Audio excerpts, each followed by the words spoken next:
Hi മക്കളെ, welcome to Edupod. This is me Mazin here from Edupod. ജോഗ്രഫിയുടെ ഒരു special വീഡിയോയിലേക്ക് എല്ലാവർക്കും സ്വാഗതം. ഇന്ന് എന്താണ് നമ്മൾ കൊണ്ടുവന്നിരിക്കുന്നത്? ഒരു സ്പെഷ്യൽ കാര്യം തന്നെയാണ്. +1 കടക്കുന്ന മക്കളാണ് നിങ്ങൾ അല്ലേ?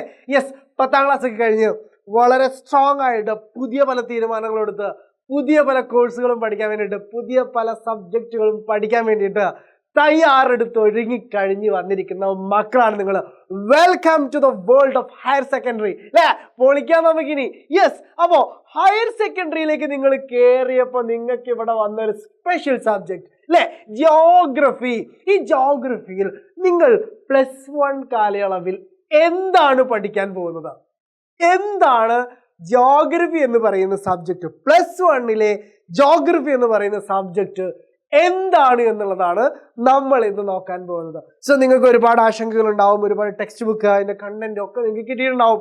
സോ നിങ്ങൾ ഇതൊക്കെ വെച്ചിട്ട് ചിലപ്പോൾ എന്തായിരിക്കും, എന്തൊക്കെയാണ് ഇവിടെ നടക്കാൻ പോകുന്നത് എന്നൊക്കെ ചിലപ്പോൾ നിങ്ങൾ ചിന്തിക്കുന്നുണ്ടാകും.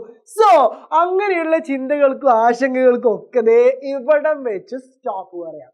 എന്താണ് ജിയോഗ്രഫി, എങ്ങനെയാണ് ജിയോഗ്രഫി, എങ്ങനെയാണ് മാർക്ക് മേടിക്കുന്നത്, എന്തൊക്കെയാണ് ചോദിക്കുന്നത്, എന്താണ് മറ്റ് സബ്ജക്റ്റുകളിൽ നിന്നെല്ലാം വ്യത്യസ്തമാക്കുന്ന ജിയോഗ്രഫിയുടെ പ്രധാനപ്പെട്ട ഘടകങ്ങൾ എന്നൊക്കെ നമ്മൾ ഇപ്പൊ ഒന്ന് പരിശോധിക്കാൻ പോവാണ്. പെട്ടെന്ന് ഒരു കുഞ്ഞു വീഡിയോയിൽ, ഓക്കെ, ഫുള്ളായിട്ട് വീഡിയോ മുഴുവനായിട്ട് കാണുക. നിങ്ങൾ ഈ വർഷം പഠിക്കാൻ പോകുന്ന എല്ലാ ടോപ്പിക്കുകളെ കുറിച്ചും ഞാൻ പെട്ടെന്ന് നിങ്ങളടുത്ത് പറഞ്ഞു തരുന്നതായിരിക്കും. Okay, so let's go.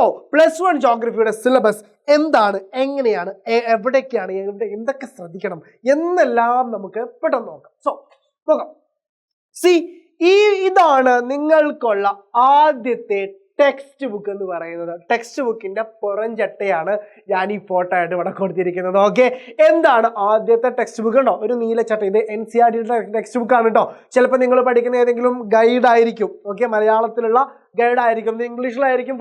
ഇംഗ്ലീഷിൽ പഠിക്കുന്നവരാണെങ്കിൽ ഇത് തന്നെ ആയിരിക്കും പഠിക്കുന്നത് മിക്കവാറും പേരും. ചിലരൊക്കെ ഗൈഡ് ആയിരിക്കും പഠിക്കുന്നത്. എനിവേ, ഇതാണ് NCERT ഇറക്കുന്ന ഒഫീഷ്യൽ ടെക്സ്റ്റ് ബുക്ക് എന്ന് പറയുന്നത്. നമ്മുടെ സബ്ജക്റ്റിന്റെ പേരെന്താണ്?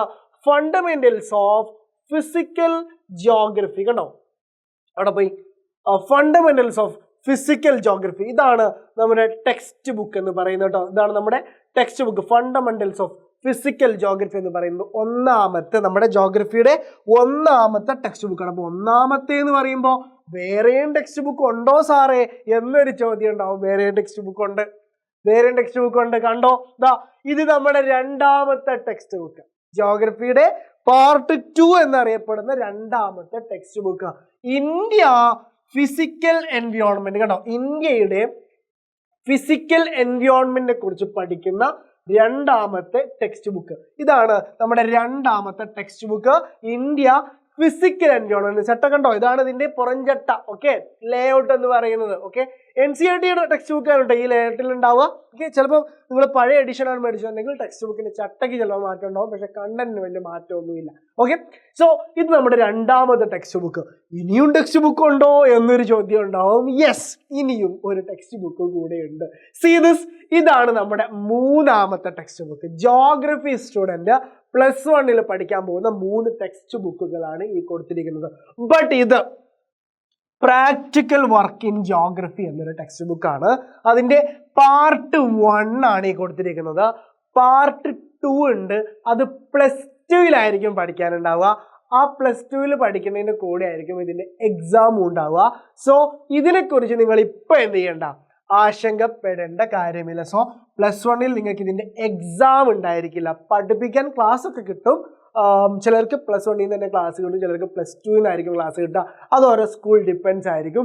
ഇനി നിങ്ങൾക്ക് ക്ലാസ് എല്ലാം കിട്ടും, ബട്ട് എക്സാം അത് +2 വെച്ചായിരിക്കും നിങ്ങൾക്ക് എന്തുണ്ടാവുക, ഇതിന്റെ എക്സാം ഉണ്ടായിരിക്കും എന്ന് മനസ്സിലാക്കട്ടെ. ഇതാണ് പ്രാക്ടിക്കൽ എന്ന് പറയുന്ന സബ്ജക്റ്റ്. ഓക്കെ, നമുക്ക് ജിയോഗ്രഫിക്കാർക്ക് മാത്രം, ഹ്യൂമാനിറ്റീസ് പഠിക്കുന്ന സ്റ്റുഡൻസിന്റെ ഇടയിൽ ജിയോഗ്രഫിക്കാർക്ക് മാത്രമുള്ള ഒരു സ്പെഷ്യാലിറ്റിയാണ് ദിസ് വൺ, പ്രാക്ടിക്കൽ എക്സാം എന്നുള്ളത്. പ്രാക്ടിക്കൽ വേണ്ടി നമുക്ക് ലാബ് ഉണ്ട്, അവിടെ ഒരുപാട് റെക്കോർഡ്സ് എഴുതാനുണ്ട്, അതിനനുസരിച്ച് ഒരുപാട് ഫീൽഡ് ട്രിപ്പ് ഒക്കെ പോകാനുണ്ട്. ജിയോഗ്രഫിക്കാരായപ്പോൾ ഇങ്ങനെ കുറെ വെച്ചകളൊക്കെ ഉണ്ട്, ഫീൽഡ് ട്രിപ്പ് ഉണ്ട്, ഇങ്ങനെയുള്ള കാര്യങ്ങളൊക്കെയാണ് ഇവിടെ ഉള്ളത്. ഇതാണ് എന്ന് പറയുന്നത് പ്രാക്ടിക്കൽ വർക്ക് എന്ന് പറയുന്നത്. പക്ഷെ പ്രാക്ടിക്കൽ വർക്ക് നമുക്ക് പരീക്ഷയ്ക്ക് ഉണ്ടാവില്ല.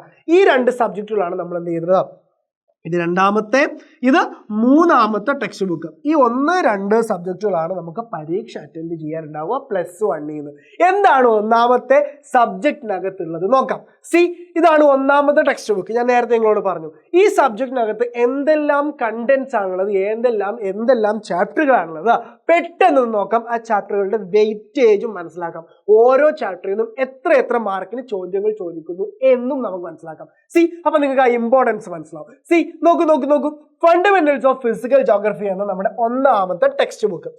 ഈ ടെക്സ്റ്റ് ബുക്കിൽ നമുക്ക് 14 ചാപ്റ്റർ ആണ് പഠിക്കാനുള്ളത്. കണ്ടോ, 14 ചാപ്റ്ററുകളാണ് നമുക്ക് പഠിക്കാനുള്ളത്. ഇതിൽ ആദ്യത്തെ ചാപ്റ്ററിന്റെ പേരാണ് ജോഗ്രഫി ആസ് എ ഡിസിപ്ലിൻ എന്നത്. ജോഗ്രഫി ആസ് എ ഡിസിപ്ലിൻ എന്നതാണ് ആദ്യത്തെ ചാപ്റ്ററിന്റെ പേര്. ഇവിടെ നമ്മൾ ജോഗ്രഫിയെ കുറിച്ചുള്ള കുറച്ച് ചിന്തകരുടെ അഭിപ്രായങ്ങളും എന്താണ് ജോഗ്രഫി എന്നും എങ്ങനെയൊക്കെയാണ് ജോഗ്രഫി നമുക്ക് ഉപയോഗപ്പെടുന്നതെന്നൊക്കെയുള്ള പ്രധാനപ്പെട്ട ചില അടിസ്ഥാനപരമായുള്ള കാര്യങ്ങളാണ് ഇവിടെ നമ്മൾ പഠിക്കുന്നത്. 1 മാർക്കിന്റെ ചാപ്റ്ററാണ്, 1 മാർക്കാണ് ആനുവൽ എക്സാമിന് ചോദിക്കാം. ബോർഡ് എക്സാമിന്റെ കാര്യമാണ് കേട്ടോ പറയുന്നത്.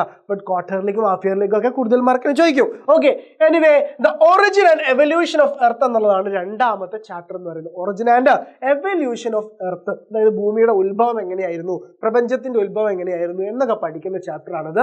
2 മാർക്കാണ് അതിന്റെ വെയിറ്റേജ് നിങ്ങൾ നോക്കിയാൽ മതി, ഈസിയാണ്. ഇന്റീരിയർ ഓഫ് ദ എർത്ത് ആണ് മൂന്നാമത്തെ ചാപ്റ്റർ. ഇന്റീരിയർ, അതായത് ഭൂമിയുടെ ഉൾഭാഗത്തെ കുറിച്ച് പഠിക്കുക. ജോഗ്രഫി എന്ന് പറയുമ്പോൾ തന്നെ എല്ലാവരുടെയും മൈൻഡിലേക്ക് വരല അതാണല്ലോ. ഭൂമിയുടെ ഉൾഭാഗത്തെ കുറിച്ച് പഠിക്കുകയാണ് ഇന്റീരിയർ ഓഫ് ദ എർത്തിൽ ചെയ്യുന്നത്. നാലാമത്തെ ചാപ്റ്ററിൽ പഠിക്കുന്നത് distribution of oceans and continents എന്നുള്ളതാണ്. ഭൂമിയിൽ ഒരുപാട് ഭാഗം കരയായിട്ട് കിടക്കുന്നുണ്ട്, അതായത് കോണ്ടിനെന്റ്സ് ആയിട്ട് കിടക്കുന്നുണ്ട്. ബാക്കി വലിയൊരു ഭാഗം എന്താണ്, ഓഷ്യൻസ് ആയിട്ടാണ് കിടക്കുന്നത്. ഇതിന്റെ ഡിസ്ട്രിബ്യൂഷനെ കുറിച്ചാണ് ഈ ചാപ്റ്ററിൽ പഠിക്കുന്നത്.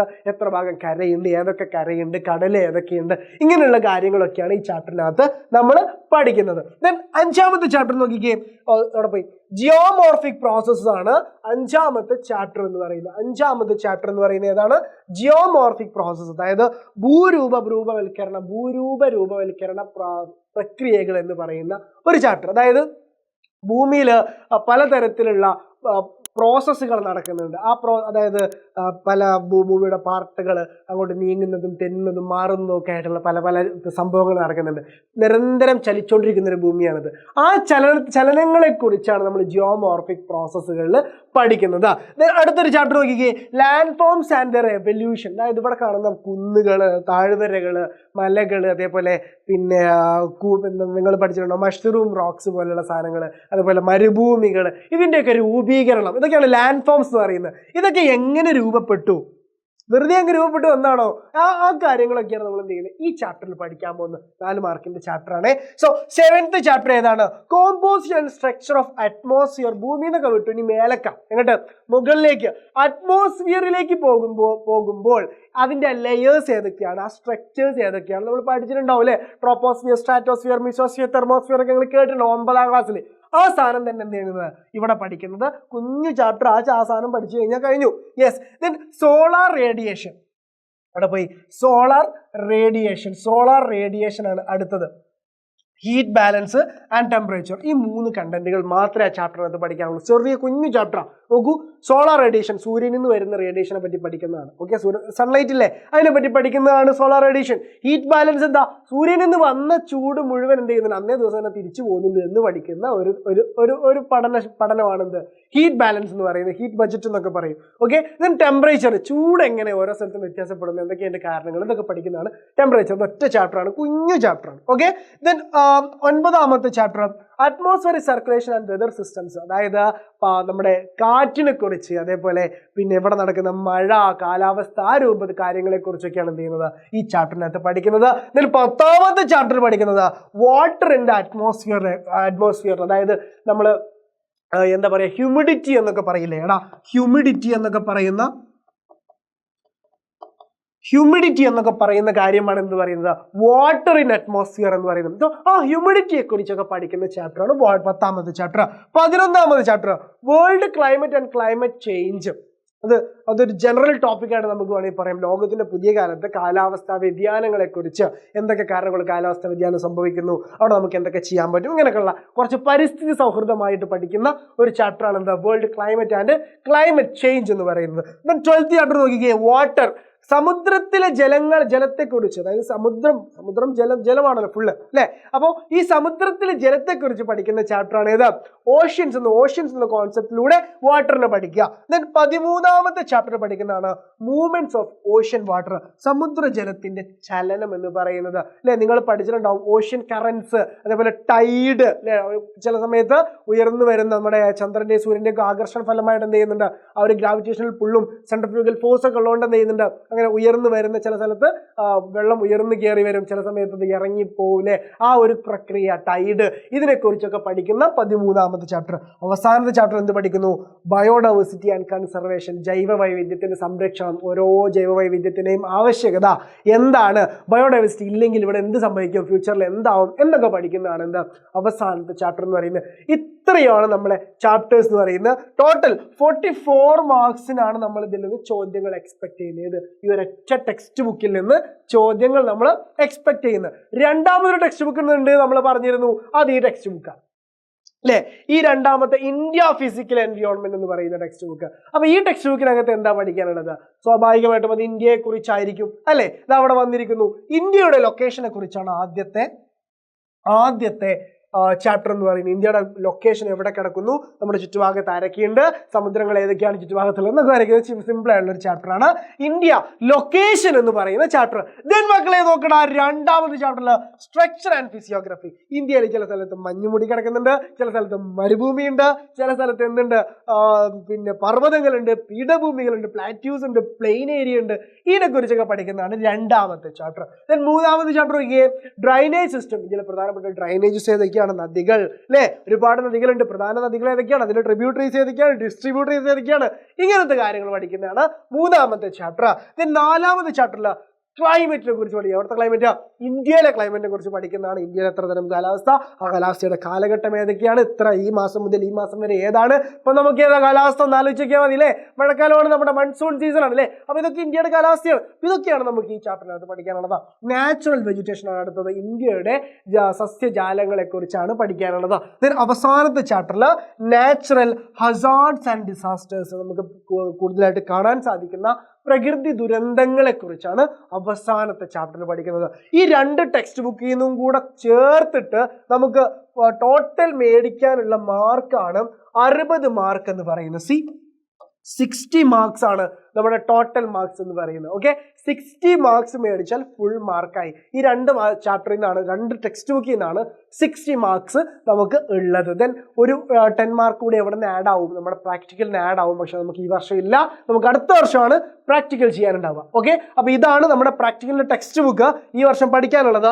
അടുത്ത വർഷം പഠിക്കാനുള്ളത് ഇതാണ്. ഈ രണ്ടും കൂടെ ചേർത്തിട്ടായിരിക്കും നമുക്കുള്ള പരീക്ഷ നടക്കുക. ആ പ്രാക്ടിക്കലിസം വളരെ ഈസി ആയിരിക്കും. സിമ്പിൾ കുറച്ച് കാര്യങ്ങളെ പ്രാക്ടിക്കലിനകത്തുള്ളൂ. അത് നിങ്ങളുടെ സ്കൂളിൽ നിന്നൊക്കെ നിങ്ങൾ വളരെ ഈസി ആയിട്ട് പറഞ്ഞു തരും. എജുബോഡിയിൽ നിങ്ങൾ അതിന്റെ ക്ലാസ്സസ് എല്ലാം കിട്ടുകയും ചെയ്യും. സോ ശക്തമായിട്ട് പഠിക്കാൻ തയ്യാറാവുക. ഇതാണ് നമ്മുടെ ടോട്ടൽ സബ്ജക്ട്സ് എന്ന് പറയുന്നത്. ഈ സബ്ജക്റ്റുകളെല്ലാം നമ്മൾ പഠിക്കാൻ ഒരുങ്ങി കഴിഞ്ഞാൽ 60 മാർക്ക് എന്നുള്ളത് തീർച്ചയായിട്ടും നമുക്ക് വാങ്ങാൻ കഴിയുന്ന ഒരു സ്കോറായിരിക്കും. 60ൽ എത്ര മാർക്ക് മേടിച്ചാലാണ് A+ കിട്ടുക എന്നൊരു സംശയം നിങ്ങൾക്ക് ഉണ്ടാവും. 60ൽ 54 മാർക്ക് മേടിച്ചാൽ നിങ്ങൾ A+കാരായി. ഓക്കെ, 60ൽ 54 മാർക്ക് മേടിച്ചാൽ നിങ്ങൾ A+കാരനാണ്. Don't worry about it. Easy ആയിട്ട് മേടിക്കാൻ പറ്റുന്ന മാർക്കേ ഉള്ളൂ. ഫുൾ ക്ലാസ്സസും എല്ലാ സംവിധാനവും എജുബോർഡിനകത്തുണ്ട്. സെറ്റപ്പ് ആയിട്ട് പഠിച്ചോളാം. എല്ലാവരും അടിച്ച് കയറി വന്നോളാം. നിങ്ങൾ എന്ത് ചെയ്തോളാം, A+ മേടിച്ചോളാം. 60ൽ 54 അല്ല, 60ൽ 60 മേടിച്ച് നമ്മൾ A+ മേടിക്കും. ഇതിന്റെ പ്രാക്ടിക്കൽ എക്സാമും പഠിച്ച് നമ്മൾ പരീക്ഷ എഴുതി +2ൽ നമ്മളിത് 200 ഔട്ട് ഓഫ് 200 തന്നെ മേടിക്കും എന്ന് തന്നെ ഉറപ്പിച്ചുകൊണ്ട് കയറി വന്നോളാം. പൊളിക്കാം നമുക്ക്. സോ അവസാനിപ്പിക്കുന്നു. നന്നായിട്ട് പഠിക്കുക. ടെക്സ്റ്റ് ബുക്ക് ചട്ട കാര്യങ്ങളൊക്കെ കണ്ടുവെക്കുക, ചാപ്റ്റേഴ്സ് കണ്ടുവെക്കുക. എല്ലാ ചാപ്റ്റേഴ്സും നമുക്ക് പൊളിക്കണം. Tata, bye bye. This is me Mazin signing off from AG1. Okay.